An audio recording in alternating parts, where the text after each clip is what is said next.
We got comments like, we'd go off to an investor meeting and we'd come back and then we got comments like, how did that one go? Have you got money? Oh, here come the 2 blowjob girls. Have you got money yet? And we were like, fuck here come the you. 2 blowjob girls. Here come the 2 blowjob girls, yeah. Okay. And we were like, oh, babe, when was the last time you got a blowjob?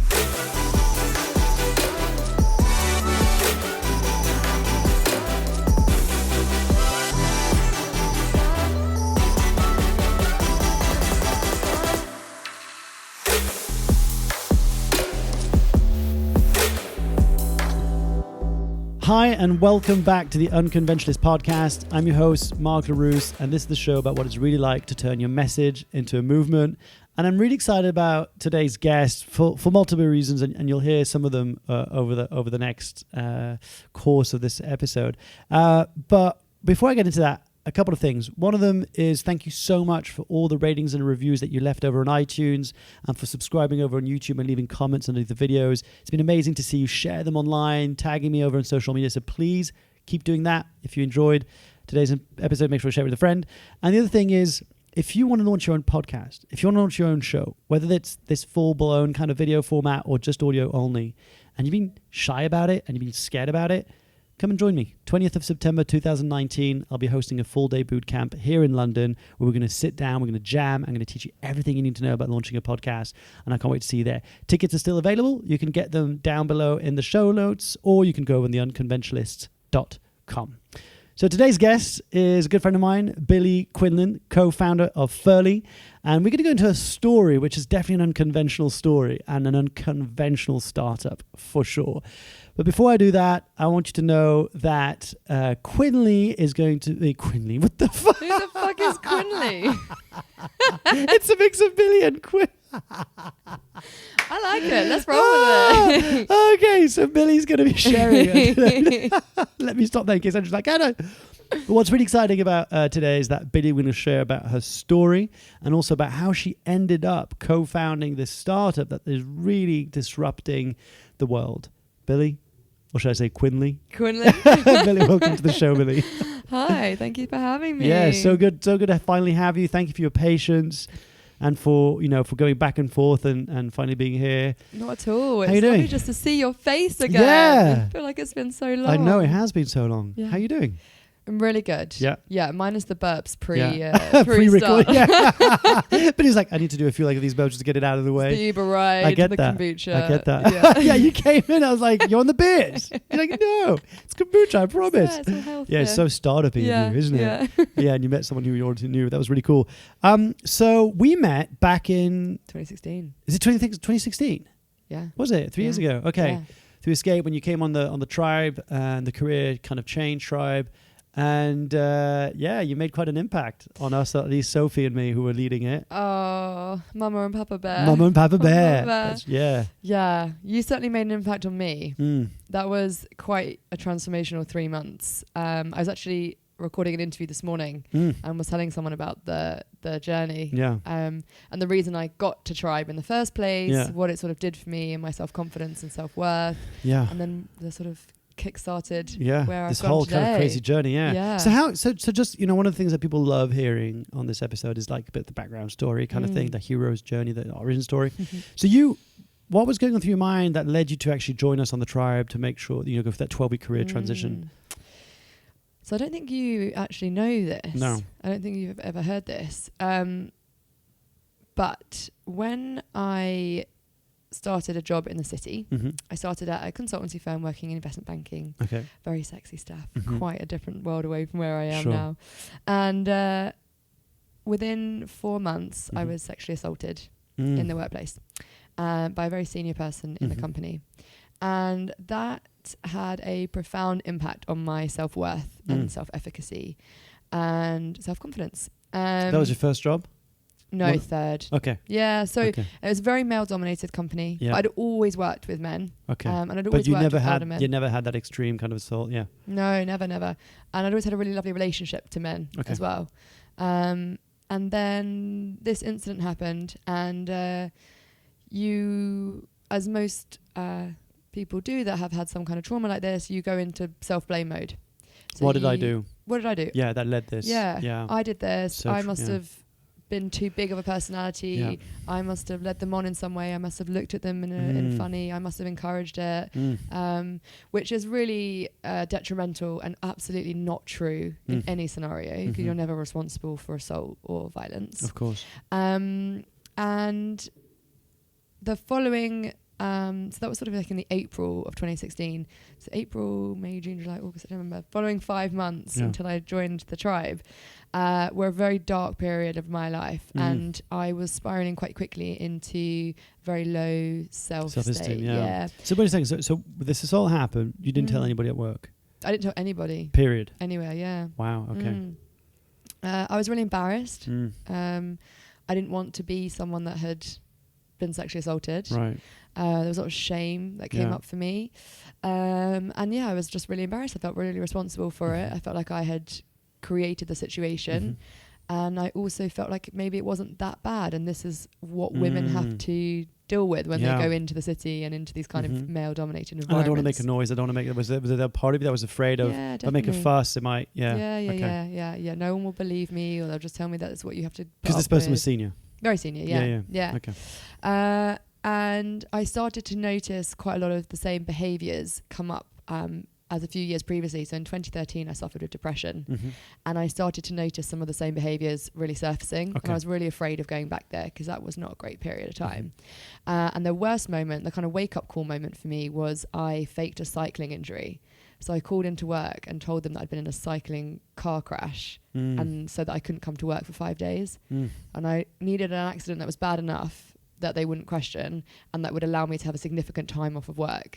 And they knew I cycled to work every day. So I said that I'd had this crash. Oh, wow. And I spent 5 days in bed instead. And and this was before we met, or this was before we met, following the sexual assault incident. Exactly.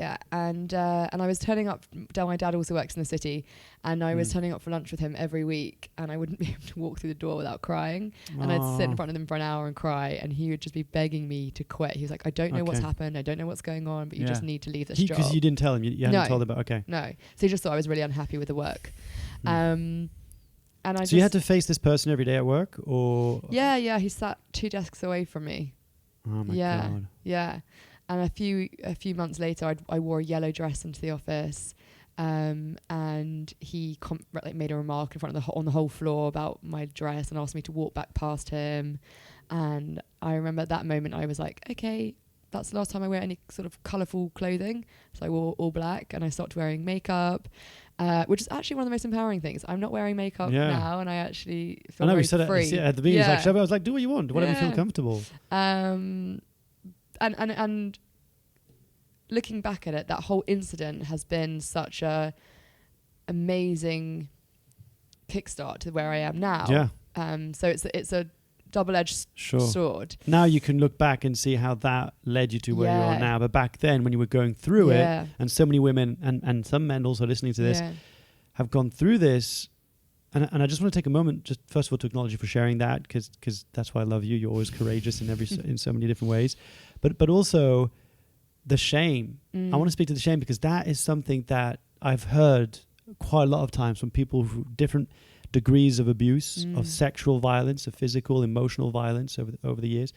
There's a sense of shame that it's my fault, or there's something wrong with me, or I feel dirty, or I feel... Can you just tell us a bit more about that, so for people listening to this, so we can normalize that feeling? Totally. And firstly, thank you for saying it's courageous. That's kind, but I think actually it's selfishly, it's part of my healing. So the more I tell this story, the more I get to claim it. That's true. So because shame can't survive being spoken to. I think Brendan Brown said that. Yeah, exactly. And it's definitely getting easier to tell the story. Okay. Who was the first person you told about it? I think I told my housemate, but I normalized it and told it in a very jokey, playful, Billy kind of jokey way. Yeah. Like, oh my God, this crazy thing happened. How silly is that? To sort of temperature check. Okay. It. Yeah. What was the response? That's fucked up. That's really fucked up. Yeah. But because I didn't seem affected by it, because I was trying to test the waters of how this thing was going to be received. Sure. We kind of just brushed it past it, like, yeah, that's fucking crazy. Stay away from that person. Okay. Are you going to report it? No. You should. Okay. Cool. Let's move on. Yeah. Yeah. Okay. And did you feel a sense of, I want to say not relief, but was there something about having shared it with someone? Did you feel something different, or was it more accentuated by realizing that actually there may be something wrong here? I think it was, I didn't feel relief. No, I think I felt probably more afraid of it. Oh. Yeah, because I wasn't authentic in the delivery of it. I wasn't telling the truth. Mm-hmm. So I wasn't being true to my feelings. Mm-hmm. So.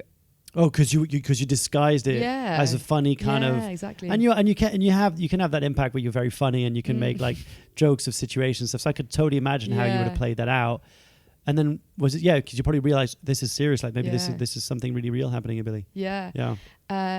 Yeah, totally. And I didn't acknowledge it. I didn't acknowledge it as sexual assault until about a year later. Okay. And I didn't tell my partner at the time.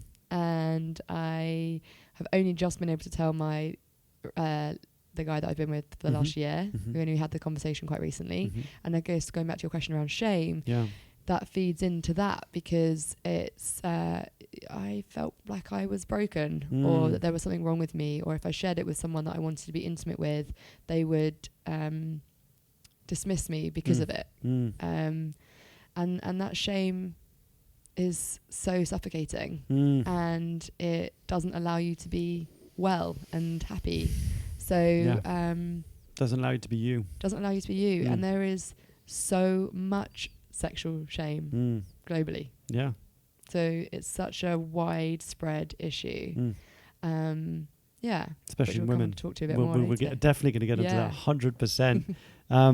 So you then join us. So Sophie Miller, big shout out to Sophie. Incredible Sophie. Yeah. And you join us, and there was part of this incredible tribe, and we've had Cloud actually on the show already, who came and talked about her Pilates journey and stuff.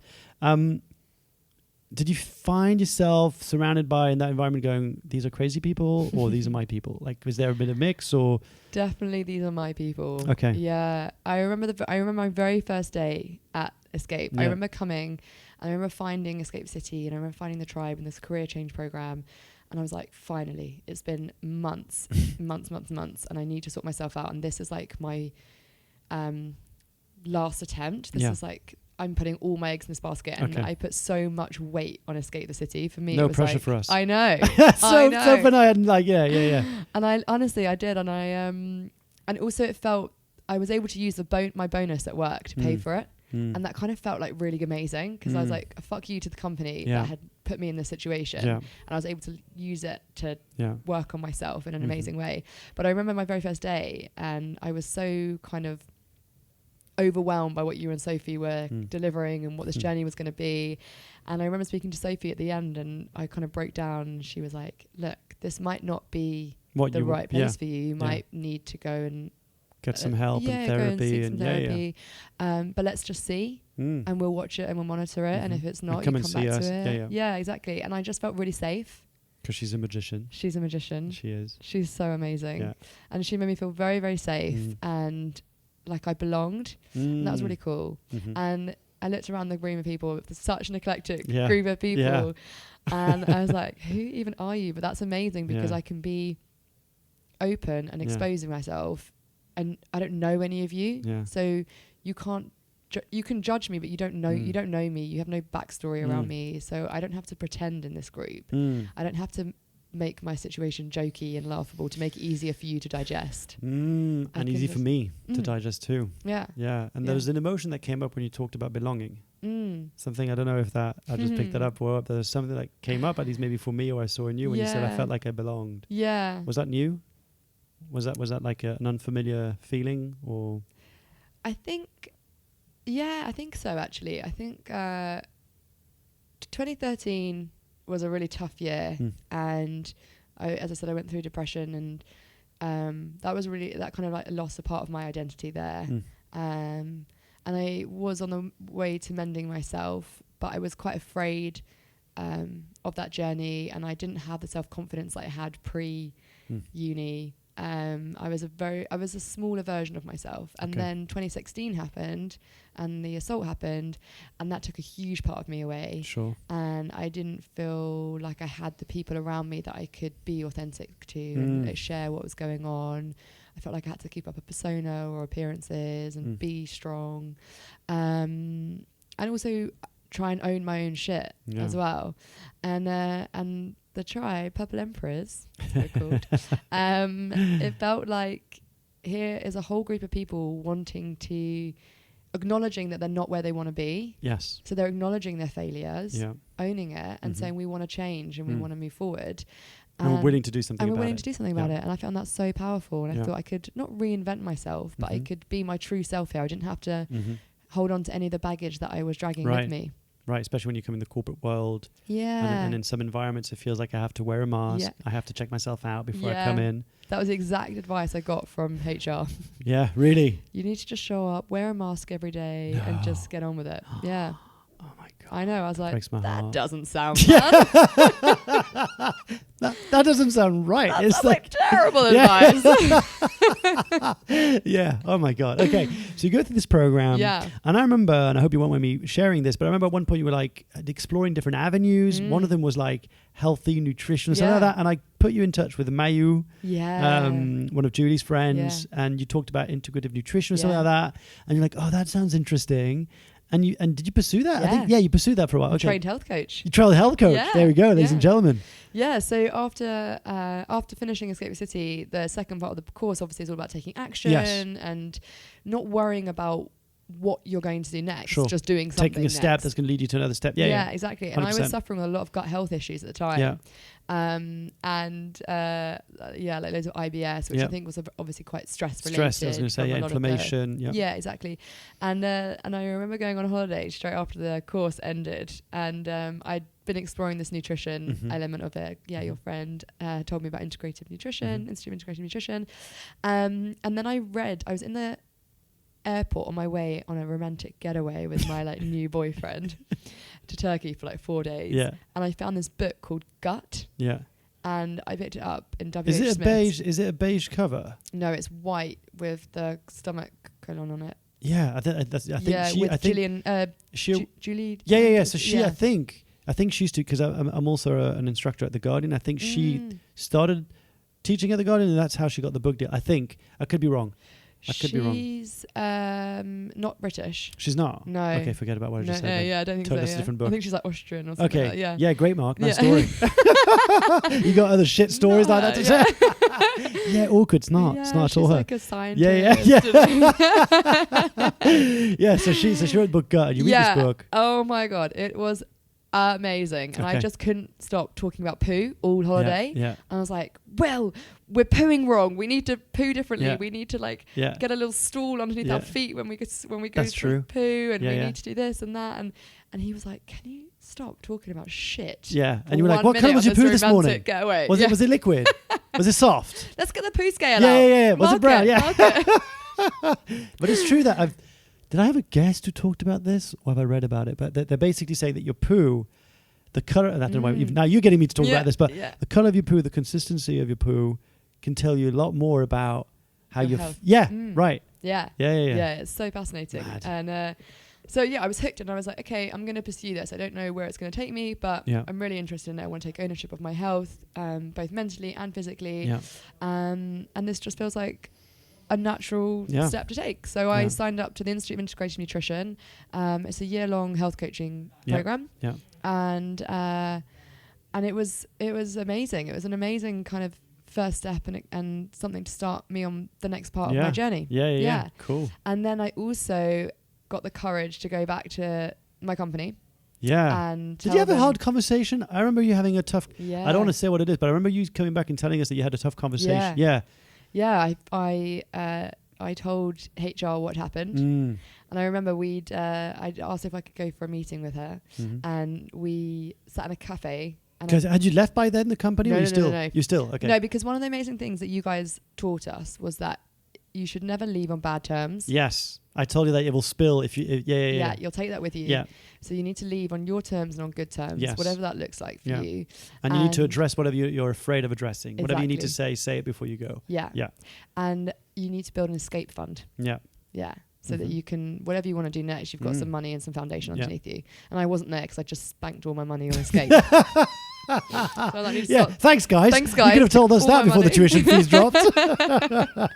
I would pay 10 times what we paid for that course. It was that valuable for me. But so I had this meeting with HR, and I remember there was still, even though I'd done all this self-work, there was still such a tightly of shame around me that I couldn't look at her and tell her the story. So I sat her down, and I remember I had to look, I had to turn my chair around and look out the window and not let her see my face. I get that. Whilst I told her the story.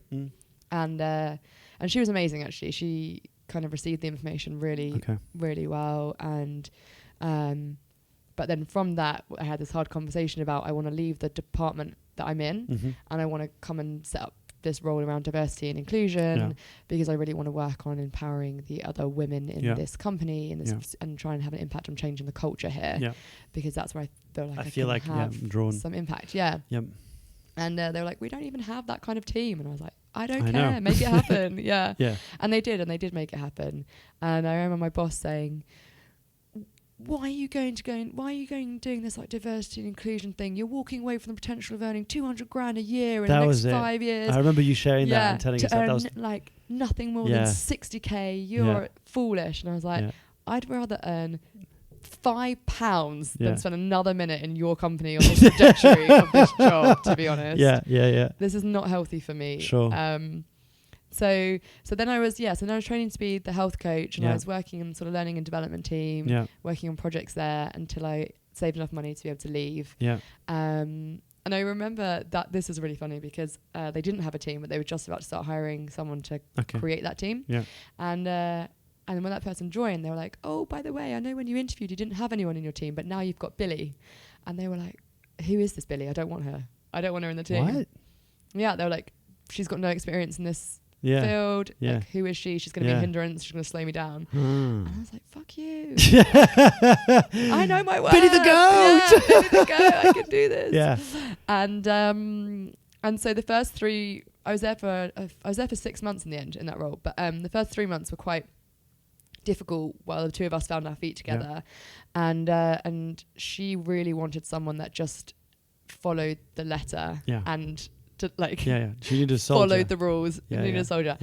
Turns out not me. Yeah. It's not me at all. And she did one of those Myers-Briggs tests on me.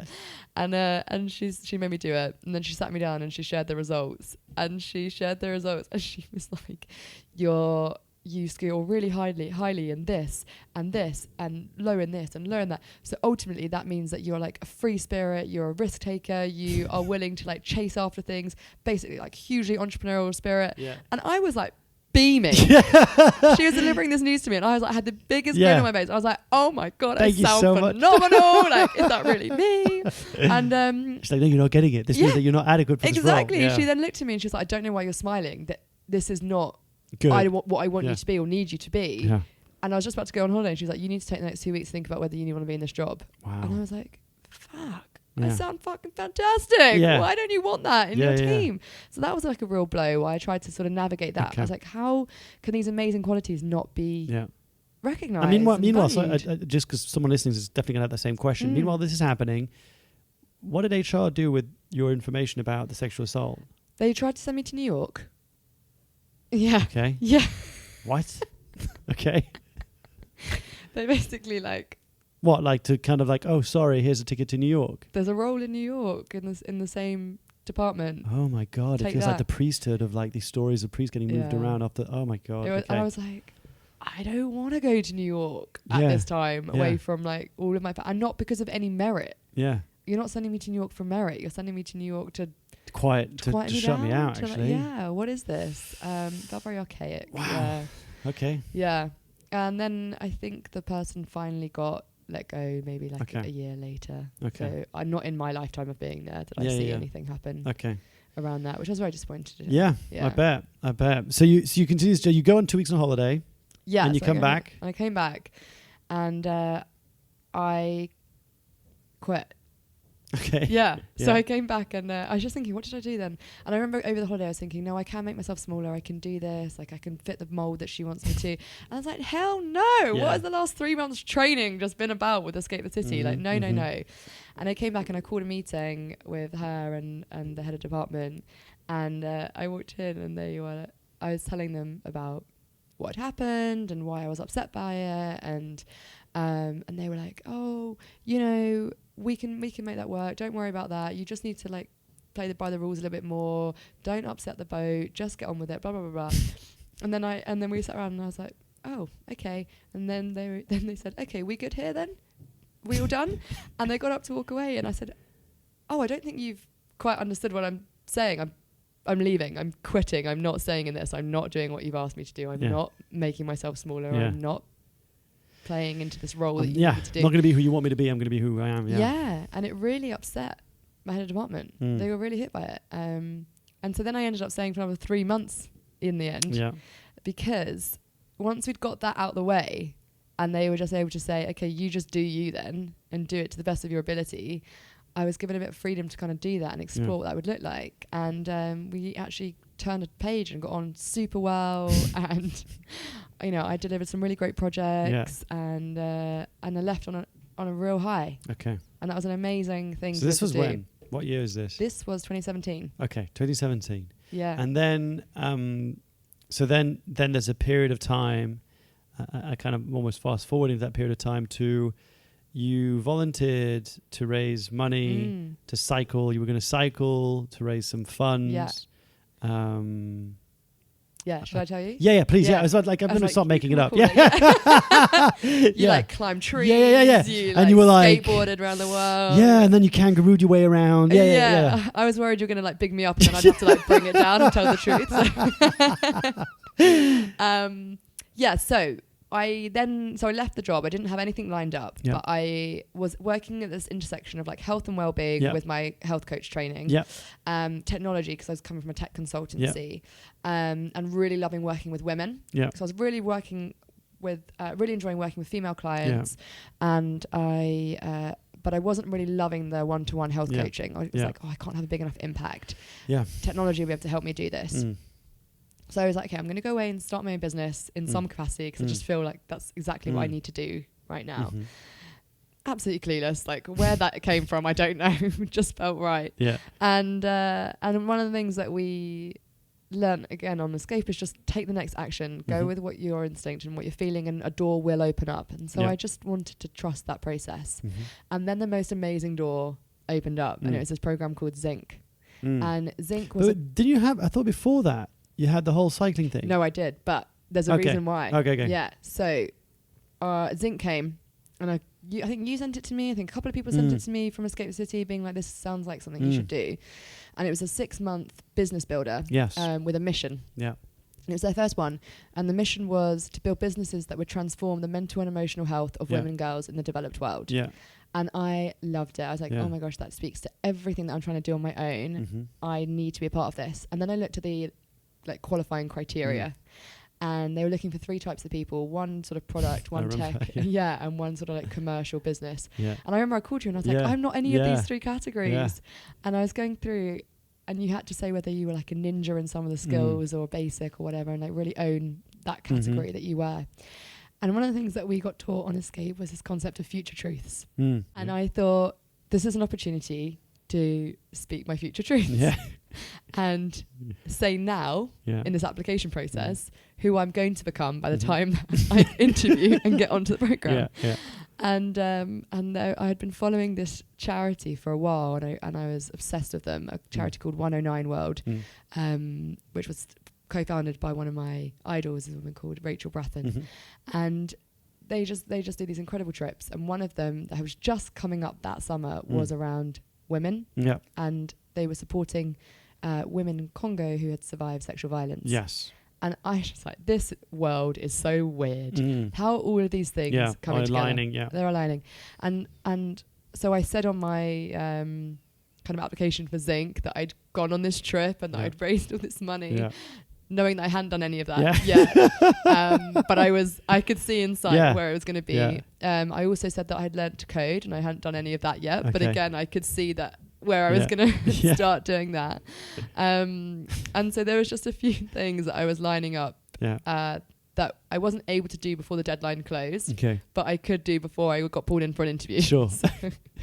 So one of them was going on this trip. Yeah. And it was such an incredible trip, but it required me to fundraise. Yeah. And you have to pay for the trip, so that's separate. And they also ask you to fundraise. So you might be able to fundraise £1, 50p. It doesn't really matter. And then your percentage of your payment to the trip goes to your expenses and then to the charities as well. So anything that you raise is a bonus. And I ended up raising just short of £3,000. Wow. I remember. Yeah, in like 3 months. And So this was when you were cycling. I'm going to get it right. There was So I did 300-mile rides. Yeah. Yeah. And actually the second one was 120 miles. Yeah. Because I remember this is I use it in one of my presentations now. There's a photo of you on Instagram where you're lying on the floor with a pack of frozen peas. Oh, my vagina. On your vagina. Yeah, or vulva. Or vulva, on your vulva. And you kind of, and I think it's like, you talk about loins. I want to say it's something like loins and something. I forgot what the title is. But and then you talk about, and I was going, Billy, what is this thing? And you were talking about, why would I do this to myself? Why would I do 300 on the bike and all this stuff? Yeah. And I remember that was almost like the seed that was planted around what we'll now talk about in Ferly. Yeah. So you raise them and you go out there. Yeah. And you're moved and you're changed and you're transformed in some way. Yeah. So it was 4 days learning about kind of civil war and war in the Congo and the female experience because of that. And we had the Panzai Hospital was the charity that we were raising money for, and we had some representatives come over and speak to us, and then we also had this amazing woman who had fled the Congo come in, and it was now a refugee in Sweden, and she came in to speak to us about her life there and what that experience was. And that alone was the most profound horrifying experience, but so beautiful, like the vulnerability of this woman, Divine she was called, and she had a son there, and we live in it makes me quite emotional. We live in very different worlds, and it's really easy to turn your head away from that, but we're all the same. I just have privilege from location, and I feel you could feel guilty about that, but so what's moving you about that? Sorrow. For when I think back to her story and what she shared with us, it's just no person should have to live through those experiences. They are absolutely the most terrifying, violent, horrendous experiences. Yeah. And then in contrast to where she is now, she's the most gracious, kind, warm, grateful, loving woman. She was so amazing with her son. And it's just how, this is why I just love women. I just think we have so much power inside of us, to be able to, experience that and then live a full and happy life after. It's just, amazing. And through the work of the Panzai Hospital, they were giving women this life back. Yeah. There's a guy who won the Nobel Peace Prize, I think. He's where's he from? Anyway, he was speaking. I heard him on the radio in France, and I was both moved and deeply traumatized, if I'm going to be honest, about the stories he was sharing about what was happening, the violence towards women, the violence towards babies and kids, and what they were doing to really tear apart these communities. And I think it's one of these things where you listen to it and you just go, it's like, how do I even relate to that? It's such a alien concept of violence and sheer inhumanity. And what I'm hearing, what you're saying is that there's that, and yet despite all that, someone like Divine showed to you that there's power and strength and grace after trauma. Yeah, totally. I mean, sex is used as a act of war.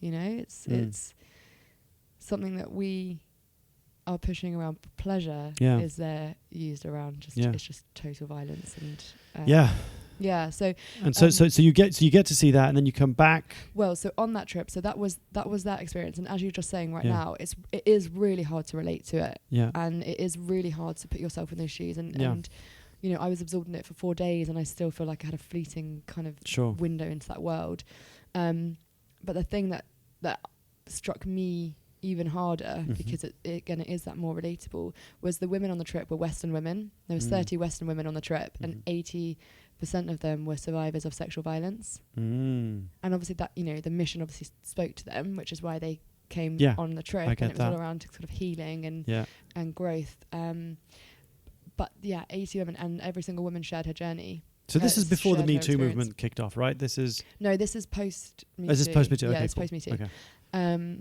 And we all got the opportunity to kind of speak our truth and share what happened. Share what happened if we wanted to. And I remember there was this one woman, and I've been following her on Instagram ever since, and it's amazing to see her kind of journey. But she said, you know, the very first time we all kind of went around and said, why are we here? And a lot of people opened up and shared in that moment. And she just said, oh, my company sent me because they thought it would be a good learning opportunity for me. And we were like, oh, okay, cool company. Like, that's amazing they've done that. And then we could start to see the layers, sort of layers getting peeled back over the few days. And in the final sharing circle on the final day, just before we were going home, she shared her actual experience. And it was the first time in 40 years that she'd heard it with anyone. Wow. And it was just... the power of circles. Yeah. And that made me... feel so angry. I came back from that trip so angry. What were you angry about? I was angry at my experience, what happened to me. I was angry that 1 in 3 women will be a survivor of sexual violence. I was angry at men, because I know that men also go through this as well, but predominantly this is a your experiences. Yeah, I get that. Yeah. I was angry at how much responsibility for these acts that women have to shoulder. I was so angry about that. Were you angry that you weren't alone? Was I angry that I wasn't alone? Yeah, that experience that you had wasn't just isolated to you, but actually, whoa, it's happening to everyone. Yeah, definitely. Yeah, it wasn't a cool club to be a part of. No. Yeah, it was the first time in my life I was like, I don't want to be part of this. This is a shit club that it exists, and it's a shit club that we're a part of it. And it's funny that you mentioned the Me Too movement, because I think again this speaks to the shame. When that happened, I was like, oh my god, this is so amazing. This is so powerful. I instinctively wanted to share my story as well, and kind of join the sisterhood and kind of say, you know, I stand with you. The shame prevented me from doing that. Yeah, but it was so locked in. Yeah, you know, it was so deep down that you kind of almost laid it on that it was probably not ready. Yeah, know? Yeah, I get that. And so you leave that angry. Yeah, leave that really angry, and really fired up. And this is before you start Zinc. This is just before I start Zinc. Yeah. And I came onto that program with my eyes wide open. Okay. And I... the concept of Zinc was basically trying to get people together, and together you can start something that's going to solve a meaningful problem. Yes, exactly. I mean, in a nutshell. Exactly. Because there's lots of these sort of business builder programs. Right. But no one did people go in with no business ideas? Yeah. Some people. Okay. And then you were going to figure out as you go along who you're going to Okay, cool. Yeah. So 55 people, 19 countries. Yeah. You don't know any of them. Yeah. You have no business ideas. Yeah. You just have a deep desire to want to build a business that will address the mission, transform mental health of women and girls, and you fit one of these sort of 3 categories, so they could build a good foundation. And the kind of differentiating principle of Zinc was that they think there's all these social impact issues which normally attract amazing people but aren't very commercially minded or don't want to build big businesses. Yeah. But in order to solve these really big problems, we need those minds. Money as well. And we need those minds. And then there's all this venture capital money that doesn't go to social impact because the people that do social impact never want to grow them as big as... Don't want to scale them. They don't want to scale them to the size that a VC needs in order to have returns. Yeah. So they said, like, we think that these 2 worlds can collide, and when they do, that'll be amazing. Okay. Was it the first iteration, the one that you went to? So very first. Okay. Yeah, so we were like guinea pigs. Yeah. Literally. Everything was an experiment, so they learned a lot and we learned a lot. So just pause for a second. I just want to pause you there for a second because, first of all, I would acknowledge you for the fact that, you went in there and you did it, because there was a conversation we had at one point where you were just going, I don't think I have what it takes to go there. There was almost like this fraud factor that we all have. Everyone listening to this will have felt this in some way, shape or form. And so by the time you got accepted, then you went through the interview rounds, and because was it an assessment center? Yeah, I remember that. Yeah. Yeah, because I called you before, didn't I? Yeah. Yeah, because I called Mark to be like, I'm so out of my depth. Yeah. How am I possibly going to get through this? I don't have any experience. My imposter Cuthbert. Yeah. Cuthbert the crab, who I've made out of Play-Doh. Yeah, I remember. Still, my whole team know about Cuthbert. Okay, cool. Cuthbert's my imposter syndrome. The unwanted house guest. Unwanted house guest, yeah. And I was petrified. And I think I called you after they released all of the profiles of all the other 55 people on the program. Yeah. And I was like, holy fucking shit. These are smart, impressive tech. I remember there was this people. Whole thing like they're all like, yeah. And I was like, how the hell have I got in here? Yeah. And I cried during one of my interviews with Ella, who's one of the founders of Zinc, and so I was just like, she was asking me which one of these 3 categories are you. She's like, you need to box yourself so that we can assess you. And I remember like hashing that and boxing myself into this commercial one, and then at the end of it I was like, Ella, I don't fit in this, but you will not find someone more committed to this mission with the kind of willingness to learn and the drive to really solve this. And I think my passion, I just started crying at her whilst like shouting take me, at her. Ella, take me! You don't understand! Fuck your boxes! Fuck your boxes, just let me on. Yeah. And we laugh about it now, and she's like, you were I think there's a couple of us that were outside the box. Didn't have full consensus of everyone to get in, but were sort of like the chance people. The dark horse. The dark horses. And and so cool. So you get in, and so you start this program, and effectively during this program you end up meeting someone, or you get to sort of like, hey, you seem cool. You seem alright. Yeah. So Anna is my co-founder of Ferly. Yeah. The love of my life, the quickest best friend I've ever made, like my soul sister. And they kept saying, don't go into business with your mates. Like, I love her. Sorry. And that we got together really quickly. Yeah. And we got together because the first 2 weeks of the program were these phenomenal boot camps. The first week was around like tech and entrepreneurship, and it was a deep dive into all the different technologies that are out there and how they're being used and how they could be used to address this problem. And then the second week was all around mental and emotional health for women. Okay. And we had everyone come and speak to us from everything from schizophrenia to fertility and everything in between. But and it was phenomenal. But Anna and I were sat at the back shaking our heads like, how is sex left out of the conversation again? Yeah. How has no one come to speak to us about sexuality, especially for women and girls? Yeah. This is one of the biggest areas of taboo that sits over us 100%. As a woman, and we are not acknowledging it. We're not acknowledging it as part of our relationship to our health. This is fucking crazy. Yeah. And we were both really angered by it. And Anna is fiery AF, and she's so feisty. People don't realise it, but she is. And I only spoke to her once, but she seemed very cool. Oh my god, she's very cool, very cool. And she won't mind me saying this, but she lost her virginity through rape when she was 15.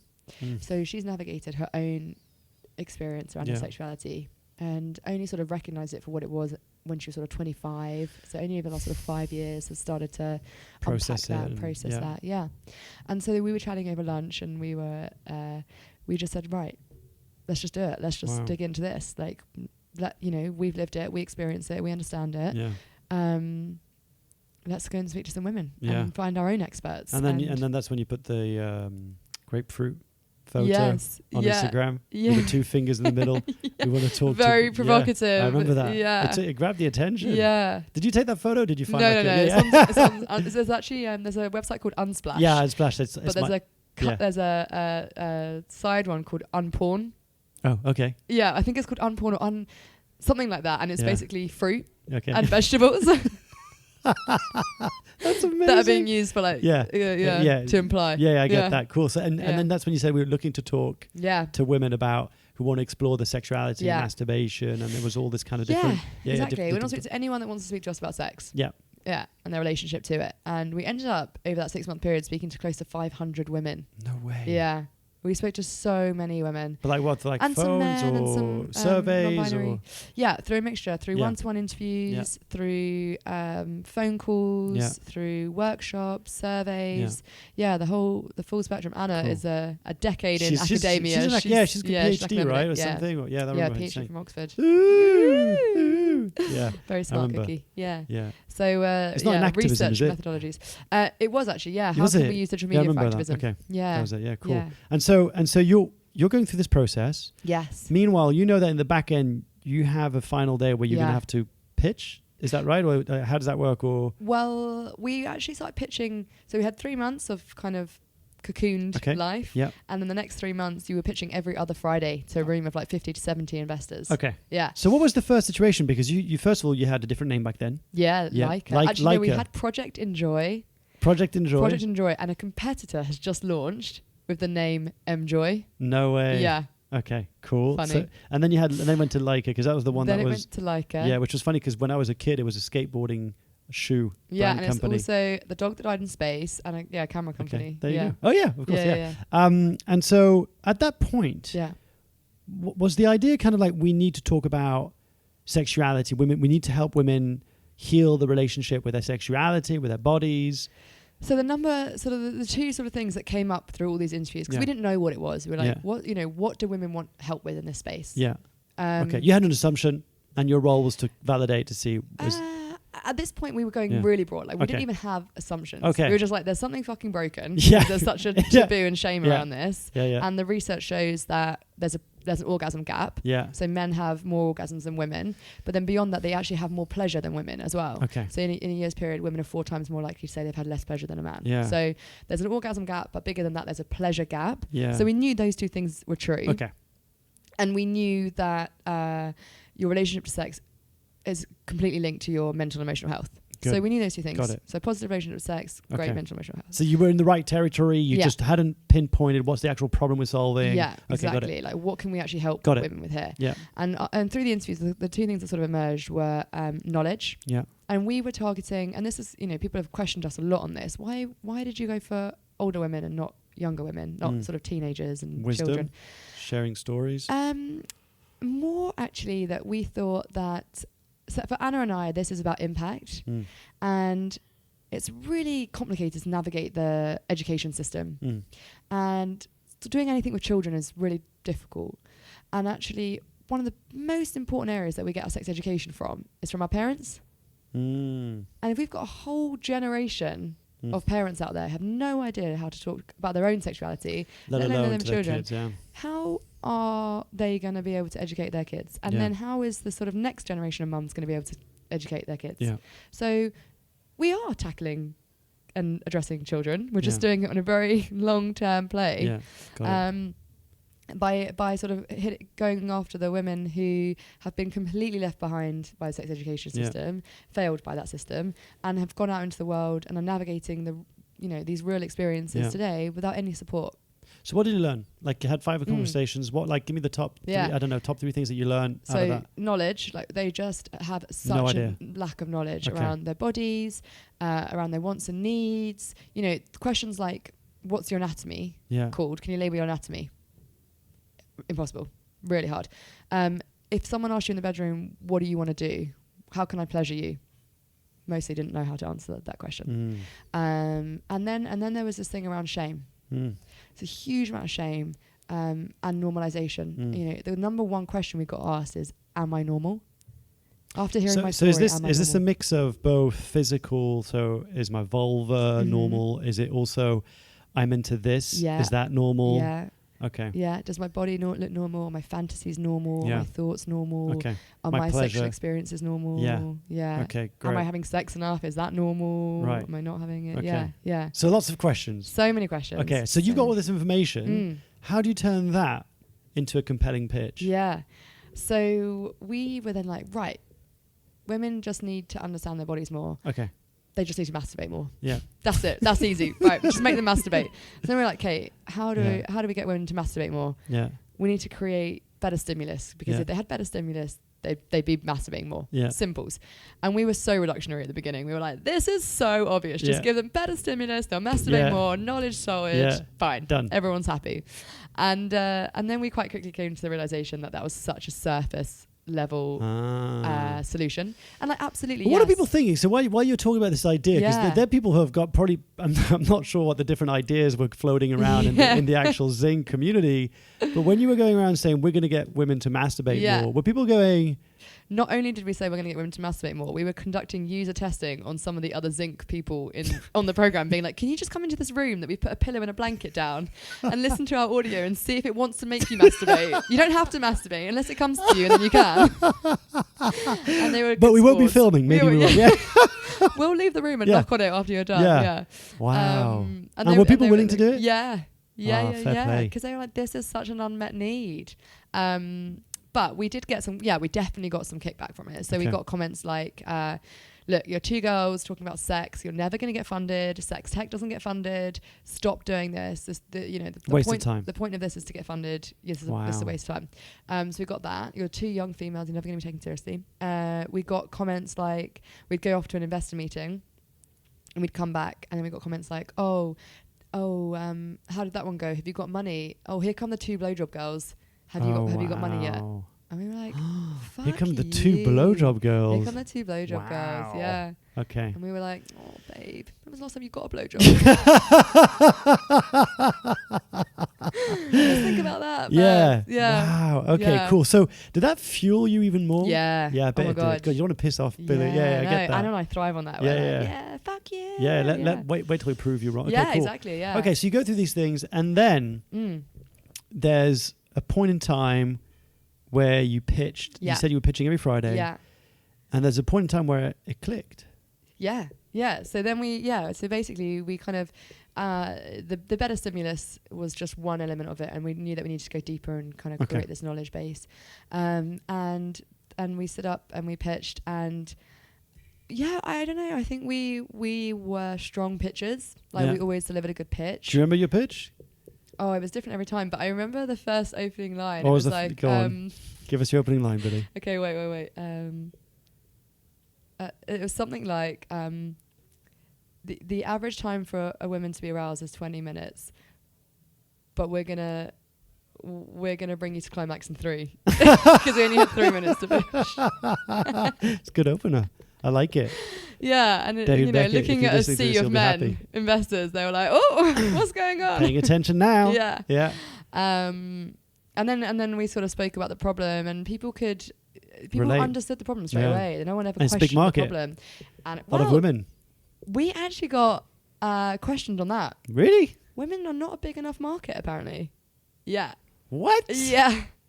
Okay, I'm no expert, but that sounds crazy to say that. It's like 50% of the population, but sure. Yeah. Okay. But a few people pushed back. They said, why are you going so niche? Okay. Women aren't really big enough. Were people making comments like the 50 Shades of Grey of apps? So were people going like, are you going to be like sexually arousing women by doing...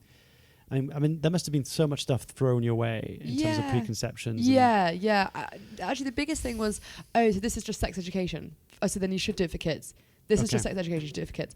And so that took a lot to kind of get people to understand that this is sex education, but it's a total reimagining of that. The experience. That, we should be, it's a lifelong learning process around our sexuality because we change so much. Of course. And adults need this even more than kids in some ways. Yeah. So that was a lot of pushback around that stuff. But we were the first team funded. Yeah. We pitched on the final day, and it went really well. We delivered a great pitch, and then we got taken into a room, by our now lead investor. Okay. And they sat us down. They're like, "We love it. We're really into you guys. We want to invest X amount," and we just nodded our heads, thanked them, walked back to our separate desks, sat down and worked for like half an hour. And then I remember someone like sent a little Slack message. It's like, did we just raise money, you guys? Did someone just invest in us? Yeah.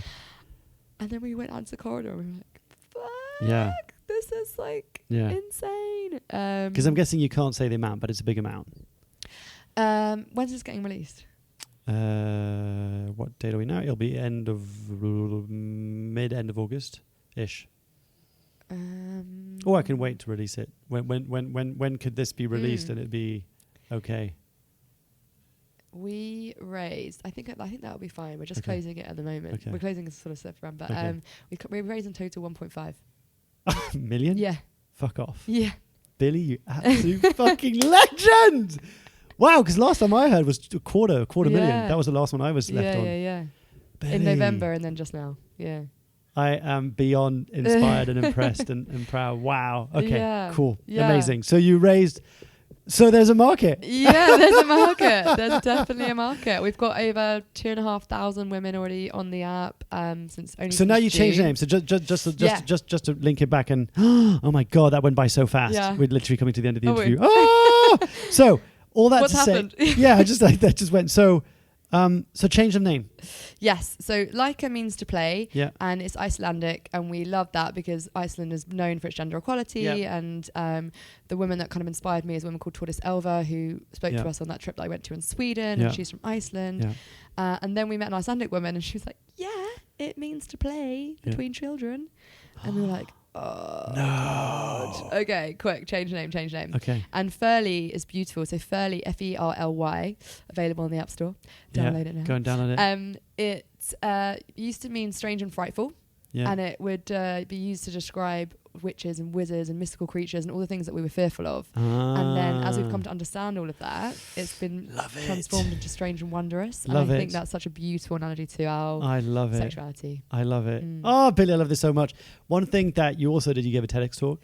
Yes, I gave a TEDx talk. About the pleasure gap. About the pleasure gap. And it was about, I think if I'm not mistaken, it was on the back of reading an article in Time magazines where you read about how when women would ask and men would ask about what's a good definition of sex, men said when I come and women said when it doesn't hurt. Yeah. Wow. Good memory. Yeah, exactly. Yeah, that statistic really. Because I read that after you mentioned it to me. I remember I read it. I was like, it was kind of a bit of a horrifying. Oh, wow. Yeah. You know, and I had to stop myself and go, you know, and I consider myself as a quote unquote generous lover and caring, but I thought, it's especially for men, it's a much more goal oriented activity. It's like. Sex is to come. Yeah. Well, for all of us, actually, sex generally is a goal-orientated activity. Yeah. We put way too much pressure on this goal, which is one of the reasons for the orgasm gap. Yeah. But our experience, for men, it's so much easier to get there. It's so much more understood. Yeah. Mechanical.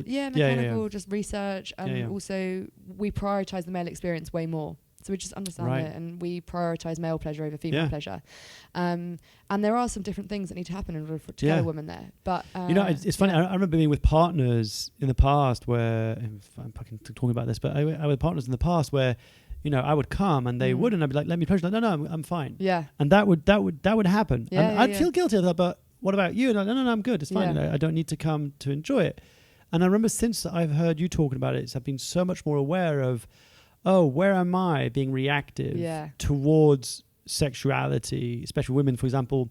You know, I know that when I speak with friends about sex toys, and actually that, you know, my friends are like, well, my partner gets intimidated if I talk about if I bring in sex toys, but it increases my pleasure, right? Because you know, I don't know the whole right. That's right. But I think it's men, and I can speak this as men. It's true. It took me a lot of work to understand that actually, sex toys aren't a threat. No. Right, it's like it's more like it's a way, or if it's a tool to an access point, to a pleasure point, and if you want your partner to experience pleasure, then why would you not want to be able to use you know what would help that? Yeah. So in contrast, you know, we don't have any of these same concerns around erectile dysfunction, like drugs, so Viagra. You know, if you were saying I need to take Viagra in order for us to have a great sexual experience. Well, so I would almost say I know a lot of male friends who've shared with me that they have to secretly take Viagra in the bathroom because they've got shame around it. Oh, okay. Yeah, because they're kind of like, now that they started using it, and they're young, they're in their 30s. Now that they started using it, they find it very hard to not use it. Yeah, and so they want to be a stud, and so they go in the bathroom, and I'm like, how do you even calculate? Because you've got to be. It's like, I know, man, it's a bit hard. You've got to make sure that you take that pill at the right time, right? But anyway, sorry. So you go back. So you change the name, Ferly. Oh yeah. So Yeah. You go back to Ferly, and the app's launched. Yes. So the app launched in June. Yeah. And it's a space for women to explore their sexuality. Yeah. We have audio guided practices which kind of guide you through a physical exploration and a mental exploration to connect to your body and your mind.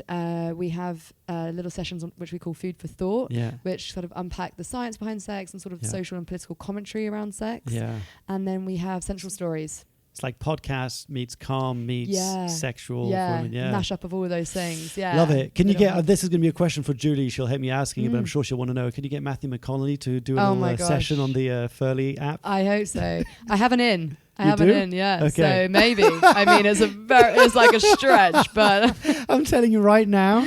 Yeah. If you do, let me know. I know at least 100 women who will be like, I'm getting it.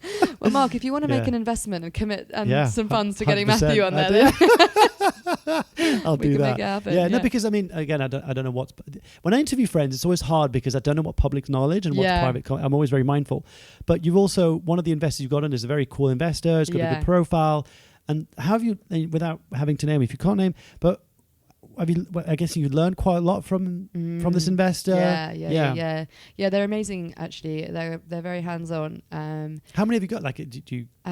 We have 2 institutional investors, that's VCs, and then we have 1, 2, 3, 4 angels, individuals, and then we have a little angel syndicate as well. Okay, so people who have no idea about VC stuff, so what does it actually mean? So VCs basically say, here's some money, we believe in the business, we take a percentage of the business, equity, and we expect over the next period of years, whatever, to have a return on that. Yeah. And then business angels are individuals, private people who've got some money, their own money. Sort of high net worth individuals. Okay, and we're like, hey, we believe in this project, here's some money. But angels are sort of professional investors. Oh, okay. Yeah. Okay. It's not like your uncle who's got money and he's like, I love this. And no, that's friends and family. Okay, got it. So they're kind of very used to, they probably make 3 or 4 investments a year. Yeah. Between, it really varies, but it could be between 5, typically maybe between 5 and 100K. Yeah. 5K and 100K maybe. That's but right. sometimes some go a lot more and some go a lot less. But yeah. Okay, cool. But they're very familiar with sort of like the law around it and what's happening. Why are you smiling? Oh, because I'm in awe. I'm in awe of you. It's a really, I don't mean this in a patronizing way. No, I know. I really don't. But I'm so proud of you. I so am, like, just to see the journey, and actually we're coming towards the end of it. I just want to acknowledge you, Billie, because, having seen you go through that 12-week program, right? Through the ups and downs of it and really the hardship and the difficulties and the shadows we have to face about ourselves. And especially now sharing your story about what happened before with the sexual assault and you going on this journey. And I remember the last presentation you gave us with your slide and deck that you made was both hilarious and moving. I remember crying and laughing in the same instant. And then Billie the Goat animation. Right, that's right. And then seeing you going through the whole journey of cycling, raising funds, and then you calling me just before that thing, you're having so much doubt and me telling you, like, what are you doing, girl? You've got this. Go out there, show them who you are. They'd be fools not to have you. To then go through this whole process of being told it's not going to happen. First time female founders, nobody's going to take you seriously. Blowjob, all this stuff. You are the first funded company to come out of this. And now to hear that you've raised over £1 million of investment, it is so cool. It honestly, and if anything, I hope that first of all people download the app, Ferly, on the App Store. Is it called Ferly or is it We Are Ferly? No, it's called Ferly. Okay, cool. That people go and download the app, go and explore, but also that you inspire.